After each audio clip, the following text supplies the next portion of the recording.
Baik, terima kasih Ibu. Perjalanan perubahan hidup saya ketika suatu saat saya membuat kejahatan dan saya tertangkap oleh polisi, dan Tuhan izinkan saya boleh menjalani proses hukuman saya. Saya diproses secara hukum dan saya disahkan menjadi tersangka dan juga saya disahkan juga menjadi seorang terdakwa. Saya menjalani hukuman saya di dalam suatu lembaga permasyarakatan. Nah, di dalam lembaga permasyarakatan itu ada gerejanya gitu. Jadi hampir setiap hari di dalam gereja itu ada sebuah kegiatan ibadah yang dimana di situ hamba Tuhannya berbeda-beda. Beda hari dia berbeda-beda hamba Tuhan. Nah, hamba Tuhan ini di situ sering mereka membawa berkat jasmani ataupun sejenis kue, snack ataupun makanan nasi seperti itu. Jadi saya tertarik untuk itu. Saya mengikuti ibadah itu bukan karena saya ada kerinduan untuk datang beribadah. Tidak, saya hanya menginginkan supaya saya datang ke tempat itu setelah selesai ibadah, saya dapat menikmati berkat jasmani tersebut. Namun hari lewat hari, saya lakukan selada ibadah, saya ikutin. Lama-lama hati saya tertarik untuk mengenal siapa itu Tuhan Yesus yang sebenarnya. Nah, dan di samping itu juga setiap hamba-hamba Tuhan yang datang melayani ke tempat itu, mereka selalu memberi ajaran ataupun himbauan agar setiap anak-anak Tuhan yang beribadah di tempat itu membangun hubungannya kepada Tuhan selain di gereja, baik di kamar, sebelum tidur berdoa, baca firman, bangun tidur juga harus berdoa dan baca firman. Nah, saya lakuin itu selama berbulan-bulan. Nah, di samping itu juga mulai saya tertangkap sampai saya menjalani hukuman saya itu selama 7 bulan. Istri saya tidak mau datang, bukan karena dia tidak tahu saya ada di dalam penjara. Namun dia karena sudah merasa bosan dengan kenakalan dan kejahatan saya, sehingga dia merasa benci lihat saya. Bahkan kalau dikata istilah kasarnya juga, kalau saya mati pun dia sudah tidak peduli.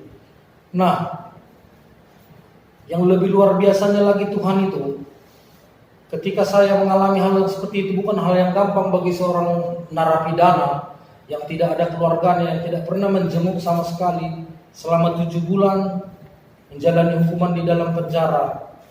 Oke lah, kalau masalah makan memang kita dikasih makan 3 kali 1 hari. Namun untuk biaya-biaya yang lain, untuk sabun mandi apa dari mana kita harapkan kalau tidak ada keluarga yang datang. Namun luar biasanya Tuhan mencukupkan semua lewat hamba-hamba Tuhan yang datang, lewat teman-teman yang ada di sekitar kita. Kita boleh mendapatkan pertolongan dari Tuhan melalui orang yang berada di sekitar kita.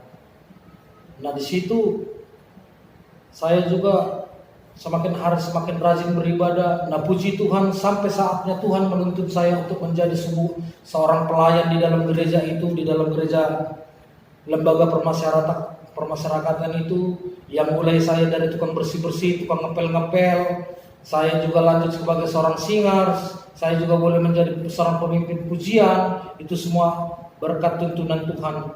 Oleh karena Roh Kudus yang selalu memimpin saya dan menuntun saya, karena itu yang saya doakan di dalam doa saya, biar supaya Roh Kudus boleh menuntun pelayanan saya. Nah, perjalanan hidup saya di dalam penjara juga bukan tidak hanya sebatas itu sampai di situ. Ketika saya sudah sering melayani Tuhan, beribadah, saya memimpin puji-pujian. Nah, Tuhan izinkan juga saya mengalami suatu sakit penyakit yang begitu parah. Bahkan saya sempat lupa ingatan, bahkan saya hampir mati. Bahkan keluarga hampir mati juga. Sudah tidak ada harapan lagi. Namun mukjizat Tuhan terjadi bagi saya. Dan Tuhan menolong saya dalam setiap cara, yang dimana di situ setiap orang yang mau hotnami di luar penjara harus memiliki persyaratan yang lengkap. Namun saya tidak memiliki persyaratan tersebut. Maka saya boleh, oleh karena pertolongan Tuhan, saya boleh dirawat di luar penjara, semuanya oleh karena kemurahan Tuhan. Apa yang tidak mungkin itu boleh menjadi mungkin jika Tuhan berkenan kepada kita. Jadi itulah yang boleh saya saksikan perjalanan hidup saya dalam penjara. Saya bisa memuji, memuliakan nama Tuhan di dalam penjara. Roh saya bebas. Mungkin kalau saya saja, saya tidak pernah Tuhan izinkan masuk ke dalam penjara itu, kalau hidup saya bebas seperti di luar terus, mungkin perubahan tidak ada dalam hidup saya. Tuhanku itu luar biasa. Yesus yang mengubahkan saya lewat pergumulan, lewat hukuman yang saya jalani, saya boleh mengalami perubahan yang luar biasa. Boleh dikata di sini saya bersyukur bahwa saya bisa nyampe ke penjara, saya bisa berubah, saya bisa mengenal Tuhan, siapa Tuhan Yesus itu, yang pertolongannya begitu luar biasa, yang nyata dalam kehidupan kita.